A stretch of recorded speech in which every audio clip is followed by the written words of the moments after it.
Žygi, tai papasakokite, kaip jūs čia atsidūrėte ralyje mechanikaujate. Kas liečia sportą, pradžia buvo 14 metų, paprasčiausiai ten, kur gyvenau, aplinkui buvo 5 sportininkai, realistai. Tokie, jeigu nepaslaptis? Netoli gyveno Modestas Jakas, Vytautas Sabataitis, Veresnevičius, Rytis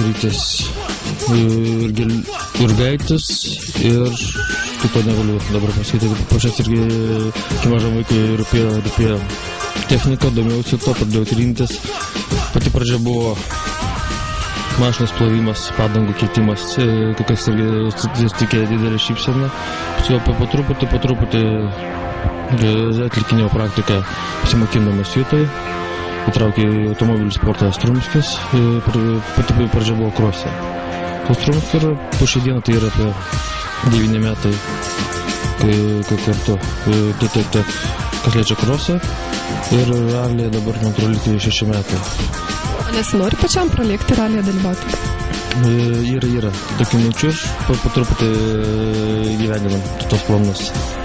Gal ir jūs kada pamatysime ralio trasėje, taip? Negarantuoju, bet manau tai yra didelės galimybės. O neapmaudu jums čia būti serviso zonoje visą dieną ir nematyti ralio, kaip važiuoja jūsų komandos narys? Norisi, bet pačios džiugina, kai mašina atvažiuoja, jie sulaukia, aptarnauja, išleidė. O kaip tada kompensuojate tą ralio nematymą čia Lietuvos ralio čempionatą? Sportininkų finišo. Tas pagrindas yra.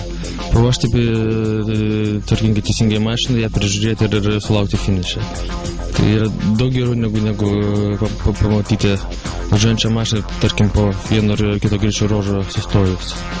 Sakykit, kuo skiriasi ralio mechanikas nuo serviso darbuotojo? Yra kažkokie skirtumai esminiai? Atsakomybė yra žymiai didesnė, paprasčiausiai didesni yra greičiai. Turi vestis irgi pilnai visą informaciją, kas liečia automobilio ruošimą, nes paprasčiausiai taip pat greičiai yra didesnė, skiriasi, tarkim, tas pats kelias, tas pats gruntas, kur mieste važinėja asfaltu, čia duobės, tramplinai, kita priežiūra, kita truputį atsakomybė.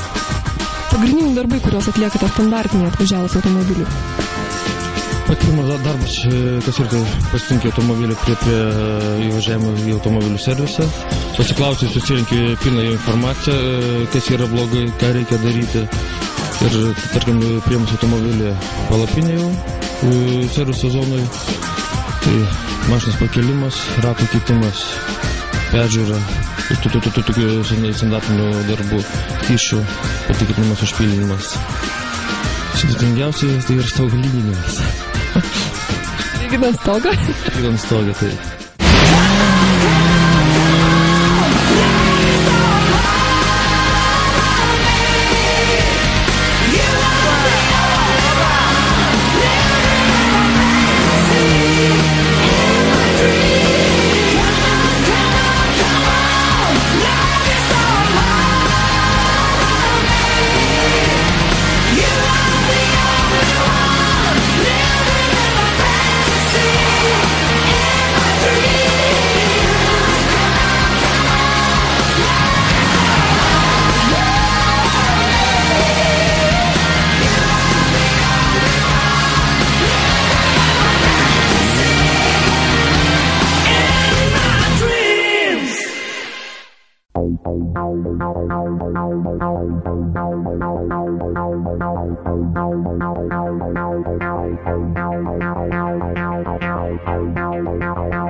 Sakykit, kuo skiriasi ralio mechanikas nuo serviso darbuotojo?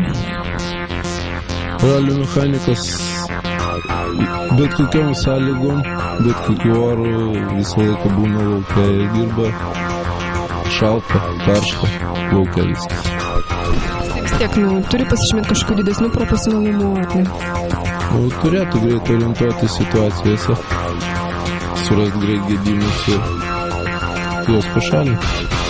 Sunkiausia ar galbūt nemaloniausi darbai, kuriuos tenka jums atlikti serviso metu?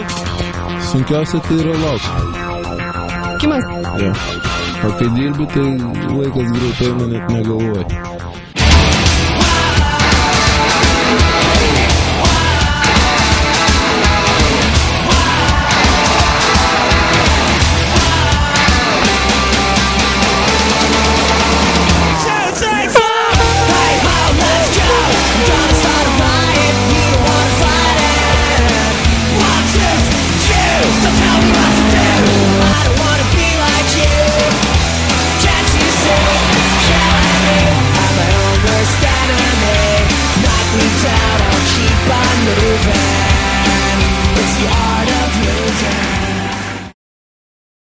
Irgi tai papasakokite, kaip čia atsidūrėt ir kaip tapote ralio mechaniku. Tai buvo labai seniai, nežinau kiek seniai, 5 metai gal atgal. Ir netgi dabar reikia pagalvoti. Atvažiavau aš pas Gimžauską į svečius, žmonos kažkur išėjo, likom dviese, išgėrėm litrą ir jis man pasiūlė. Sako, man ko tai mechanikų trūksta, gal galėtum padėti.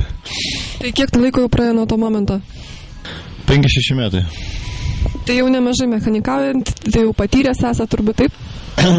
Kaip patyręs, nes kadangi daugumoje aš, kaip sakoma, turėjau savo verslą, savo darbą, tik tai atliekdavau, žinai. Ir visą laiką skundžiausi, kad negalima man pačiupinėti, žinai, iki galo tos mašinos, pačiupinėti kiekvienas. Ir kadangi ten mokysi ir vėl pamiršti, vėl savus darbus dirbi čia, reikia tą dalyką dirbti jau taip visą laiką ir žinot apie viską. Nes tas automobilis, kuo naujasis automobilis, tuo daugiau tokių visokių visokiausių gali atsitikti tokių, žinai, nenumatytų atvejų, kur tu turi atspėti, kad greitai galėtum padaryti. Čia irgi to reikia mokintis. O dabar sakykite, atvažiuoja Audrius Gimžauskas į servizą, kokie jūsų veiksmai būna komandos mechanikų? Veiksmai priklauso nuo to, ar kai kažkas nors atsitikė ar neatsitikė, apsitariam, ką darysim, keisim ratus, nekeisim, stabdžiai buvo geri, kažkas tai buvo, nutiko, nenutiko, viskas priklauso nuo to. Dažniausiai servizas turbūt trunka 20 minučių, ar suspėjate per tokį laiką trumpą atlikti visus darbus? Priklauso irgi nuo komandų, nuo gedimo ir nuo komandos to. Ypač daug laiko atima tie purvini orai ir plovimai. Tai tas mašinos grožis atima daugiausia laiko. O visa kita tai čia. Sudėtingiausias darbas, kurį teko atlikti per tos 5-6 metus? Sudėtingiausias darbas buvo Ramo komandai.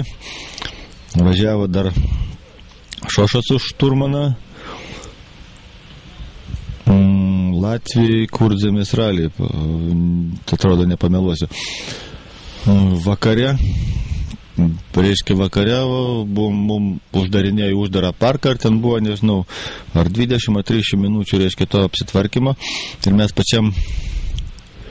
pačioj pabaigoje, gal ten tos tvarkymosi pastebėjom, kad